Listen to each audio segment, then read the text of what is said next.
Buenos días a todos. Un saludo desde Monterrey. Les habla el doctor Ramiro Flores Ramírez, jefe del servicio de cardiología del Hospital Universitario. En esta ocasión me toca hablar de la imagenología en amiloidosis cardíaca. La amiloidosis cardíaca es una de las principales causas de las miocardiopatías de tipo restrictivo, con una incidencia anual de 1 por 100,000 pacientes. La amiloidosis senil es de los más prevalentes, con una prevalencia estimada mayor del 10% en pacientes mayores de 60 años que tienen función ventricular preservada y que se presentan con síntomas de falla cardíaca. Para esto, las técnicas de imagen son fundamentales para el diagnóstico. La amiloidosis cardíaca está sustancialmente infradiagnosticada debido a las variadas manifestaciones clínicas, especialmente en las primeras etapas de la enfermedad. Un método diagnóstico no invasivo ideal identificaría la afectación cardíaca con la amiloidosis y también confirmaría el subtipo etiológico. Sin embargo, no existe alguna herramienta diagnóstica que pueda proporcionar esta información de forma individual, de manera que se requiere un enfoque en imagen cardíaca multimodal. Cuando sospechamos amiloidosis tenemos las red flags o banderas rojas, que pueden ser datos clínicos, electrocardiográficos o imágenes que nos sugieran la amiloidosis cardíaca. Tenemos que descartar la presencia de proteínas monoclonales, tanto en suero como en orina. Y una vez que estas han salido anormales, tenemos que llevar a la biopsia a nuestros pacientes. ¿Cuál biopsia? La del órgano afectado, pero también puede ser a la grasa.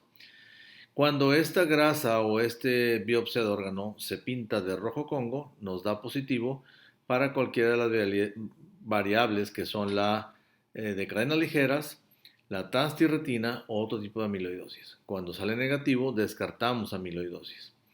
Pero muchas veces también las biopsias no son suficientes para hacer el diagnóstico y si la sospecha sigue siendo alta, tenemos que hacer otro tipo de estudios. Y aquí es donde la imagen tiene una preponderancia. Cuando las cadenas ligeras o la presencia de proteínas monoclonales son normales, nos dirigimos hacia la gammagrafía ósea. Si esta es positiva, estaremos diagnosticando amiloidosis transtirretina y entonces podemos ver algunos factores genéticos. Cuando es negativa la gammagrafía o indeterminada, la probabilidad de amiloidosis es muy baja. La evaluación de la amiloidosis cardíaca mediante ecocardiografía se centra en los hallazgos morfológicos relacionados con la infiltración amiloide, en particular el engrosamiento de las paredes del ventrículo izquierdo mayor de 12 milímetros en ausencia de otras causas plausibles de hipertrofia del ventrículo izquierdo. Aunque el aumento de la masa del ventrículo izquierdo en el contexto de electrocardiogramas de bajo voltaje es sugestivo de amiloidosis cardíaca, la distinción definitiva mediante ecocardiografía de la amiloidosis, de la miocardiopatía hipertrófica u otras causas es difícil.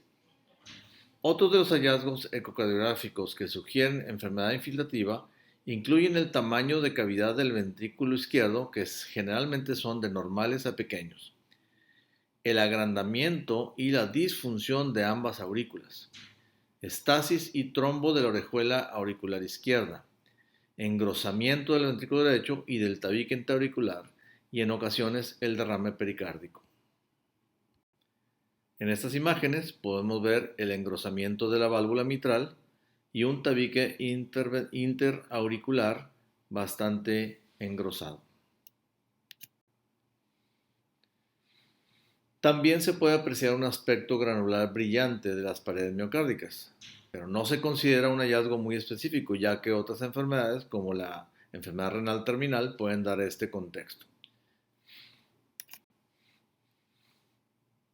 Existen pacientes con estenosis aórtica paradójica de bajo flujo y bajo gradiente, en el cual encontramos válvulas engrosadas con este grado de estenosis por área, pero con gradientes muy bajos. Y otro de los aspectos importantes es el patrón de llenado de tipo restrictivo y o la evolución de la disfunción diastólica medida por el patrón de llenado ventricular que sugieren progresión de la enfermedad. Como comentábamos, en la estenosis aórtica severa la amiloidosis podría ser el factor desencadenante, que es muy sugestivo de amiloidosis, un área valvular severamente reducida, pero con gradientes medios menores de 40 milímetros de mercurio, con un volumen latido menor de 35 milímetros por metro cuadrado. La imagen Doppler tisular y la ecocardiografía de seguimiento de manchas, lo que se conoce como el strain, refinan el reconocimiento no invasivo de la amiloidosis cardíaca mediante la cuantificación de la función sistólica longitudinal. Un patrón de acortamiento longitudinal reducido, con fracción de eyección del ventrículo izquierdo preservada y acortamiento radial es característico de la amiloidosis cardíaca. Tanto los pacientes con amiloidosis cardíaca como tanto los de cadenas ligeras como de transtirretina muestran un patrón típico de distribución de la deformación longitudinal derivada del strain, en el que los segmentos basales del ventrículo izquierdo están gravemente afectadas, mientras que los segmentos apicales se conservan relativamente. Sin embargo, el no encontrar estos parámetros no significa que el paciente no pueda tener amiloidosis, por lo que tendremos que estudiar con otros métodos. También las aurículas se dañan. Las funciones del reservorio y de la bomba de las aurículas, sobre todo la izquierda, medidas por deformación, se ven frecuentemente afectadas, independientemente del tamaño de la aurícula, lo que sugiere que tanto el aumento de las presiones de llenado del ventrículo izquierdo como la infiltración directa con el amiloide auricular contribuyen a la disfunción de la aurícula izquierda. Y esto a su vez con una formación de trombos auriculares, incluso en el contexto de un ritmo sinusal normal. Esto expone a los pacientes a un mayor riesgo relativo de accidentes cerebrovasculares embólicos. Aquí tenemos el patrón típico de el strain ventricular, aunque no siempre es el mismo, pero en el cual los segmentos basales están afectados y la punta del ventrículo izquierdo está preservada. ¿A qué se debe que esto? Bueno, es un epifenómeno de interacciones complejas entre la infiltración del amiloide, la estructura del miocardio y la adaptación del ventrículo izquierdo. Es importante tener la sospecha en aquellas personas de edad avanzada.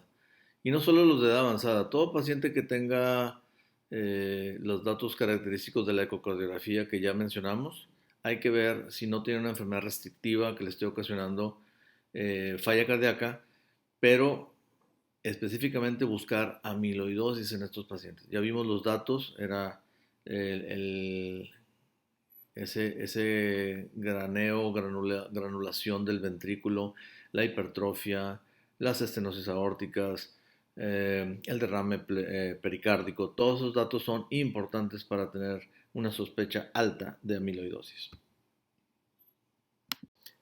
La resonancia magnética cardíaca tiene un papel central en el diagnóstico no invasivo de la amiloidosis debido a su capacidad para proporcionar caracterización tisular, además de una evaluación morfológica y funcional de alta resolución. La resonancia magnética cardíaca ofrece valor en dos escenarios clínicos. Uno, la diferenciación de la amiloidosis cardíaca de otros procesos cardiomiopáticos con aumento del grosor de la pared. Y potencialmente en la detección de afectación cardíaca precoz en pacientes con evidencia de amiloidosis sistémica. Una evaluación completa de la resonancia cardíaca para la amiloidosis cardíaca incluye la evaluación morfológica y funcional de los ventrículos y aurículas izquierda y derecha mediante la imagen de cine, la evaluación de la señal T1 nativa, que es evaluada en el mapeo T1 no contrastado, la evaluación del realce tardío y la medición del volumen extracelular. Con la técnica de realce tardío, el gadolínio, mediante la secuencia de recuperación de inversión sensible a la fase, es una técnica relativamente nueva, ampliamente disponible, que elimina la necesidad de optimizar los ajustes del punto nulo, lo que hace que la técnica en la amiloidosis cardíaca sea más robusta e independiente del operador. utilizando esta técnica es más significativa y sensible que la ecocardiografía para la evaluación funcional del corazón en amiloidosis. Aunque se han descrito múltiples distribuciones del gadolíneo en la amiloidosis cardíaca, predominan dos patrones, los subendocárdicos y los transmurales.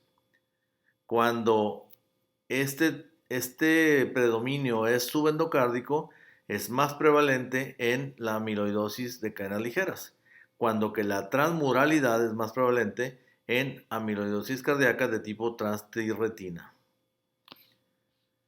El realce tardío de gadolíneo muestra una predilección basal inicial, pero con transmuralidad biventricular en la enfermedad avanzada. En estas imágenes se encuentra una amiloidosis cardíaca por transtrirretina en un hombre de 77 años que presentó dificultad para respirar progresiva. En la imagen de la izquierda, la letra A, es una imagen de resonancia cardíaca con realce retardado longitudinal horizontal en una imagen de 4 cámaras que muestra realce, principalmente subendocárdico, con algunas áreas de patrón transmural. Ahí se puede observar en la flecha blanca. El ventrículo derecho y a lo largo de ambas aurículas, la flecha negra, obsérvese también el charco de sangre oscuro debido a la alteración de la farmacocinética del gadolíneo. En la letra B, en la imagen del centro, la imagen gamma gráfica con pirofosfato de tecnesio 99 muestra una mayor captación del radiotrazador en el miocardio, flecha blanca. En las imágenes de cine, en la resonancia, podemos evaluar la funcionalidad, es decir, la movilidad segmentaria, las fracciones de expulsión, los segmentos alterados, el engrosamiento de las paredes. También podemos ver la deformación del ventrículo izquierdo por una técnica llamada tagging.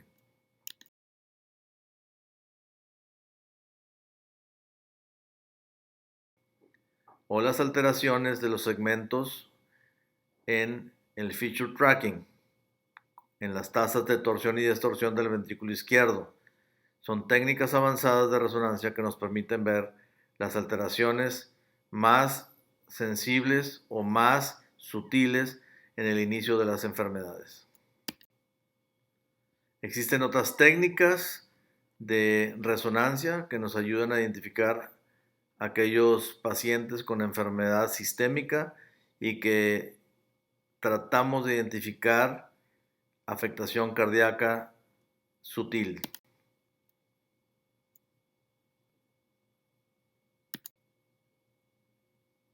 Otra vez, imágenes de realce tardío, como pueden ver en las imágenes donde se encuentran las flechas, el involucro del miocardio, que puede ser del subendocardio o transmural. Y la resonancia tiene esa capacidad en la cual correlaciona perfectamente con la histopatología de la infiltración por el amiloide.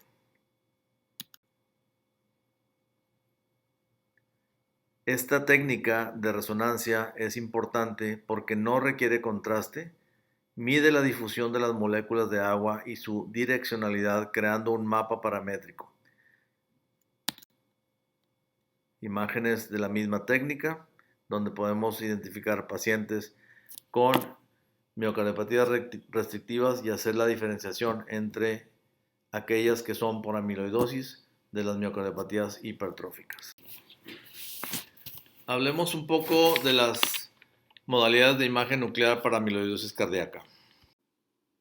Existen imágenes de radionúclidos estandarizadas para la amiloidosis cardíaca mediante tecnesio 99. Las imágenes deben adquirirse en forma temprana, 1 hora, o tardías, 2 a 3 horas. Existe un enfoque gradual de la interpretación. El primer paso de la interpretación consiste en confirmar visualmente la captación difusa de radiosondas miocárdicas y diferenciar esta captación de la actividad residual de la reserva sanguínea o de la superposición ósea mediante SPECT e imágenes planas. Si la captación miocárdica se confirma visualmente, existen dos enfoques para diferenciar a la amiloidosis de cadenas ligeras de la amiloidosis de transtrirretina. La amiloidosis, dependiendo del marcador utilizado y el tiempo transcurrido entre la eyección y la adquisición de la exploración, será de una o de otra forma. Si la captación miocárdica se confirma visualmente, existen dos enfoques para diferenciar la amiloidosis de cadenas ligeras de la tartirretina, dependiendo del marcador utilizado y del tiempo transcurrido entre la inyección y la adquisición de la exploración. El abordaje de una hora ha sido validado para el Tecnesio 99 e implica la generación de una región de interés de forma elíptica sobre el corazón en las imágenes planas anteriores, con mucho cuidado de evitar la superposición external y con un tamaño ajustado para maximizar la cobertura del corazón sin incluir el pulmón adyacente. Esta región de interés debe reflejarse sobre el tórax contralateral para ajustar el fondo y la captación de las costillas. Un cociente semicuantitativo que relacione el corazón contra o sobre el tórax contralateral se calcula como un cociente entre los recuentos medios de las regiones de interés cardíacos sobre los recuentos medios de la región de interés del tórax contralateral. Cuando una proporción resulta ser mayor de 1.5 a una hora, puede diferenciar con precisión la amiloidosis cardíaca transtirretina de la amiloidosis cardíaca de cadenas ligeras. La graduación semicuantitativa nos ayuda a definir la posibilidad de amiloidosis cardíaca. Un grado 0 no existe captación ni miocárdica ni captación ósea, y eso descarta amiloidosis. Un grado 1 es una captación miocárdica menor que la ósea. El grado 2, captación miocárdica similar tanto en hueso como en corazón. Y el grado 3 es una captación miocárdica mayor que en el hueso o ausente en el hueso. Los grados 2 y 3 son consistentes con amiloidosis transtirretina y los grados 1 y 2 son muy consistentes con cadenas ligeras, por lo que es necesario la estimación de ensayos de cadenas ligeras en suero y orina. Aquí una comparativa de las 4 técnicas de imagen nuclear más estudiadas para amiloidosis cardíaca. Una prueba de gamagrama negativa con pirofosfatos no excluye amiloidosis cardíaca. Si la sospecha es muy alta, se sugiere otros métodos de imagen, ya habíamos mencionado eco, resonancia e incluso llegar a la biopsia.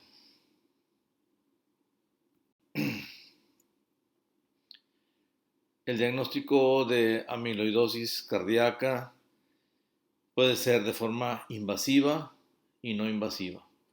La invasiva para todos los tipos, pero también la no invasiva, que es lo que nos compete, en aquellos pacientes que sospechamos el grado 2 o 3 de captación de pirofosfato, más la presencia, más bien la ausencia de cadenas ligeras o de inmunofijación en suero y orina, más los datos de ecocardiografía y resonancia, nos sugieren una amiloidosis transtirretina.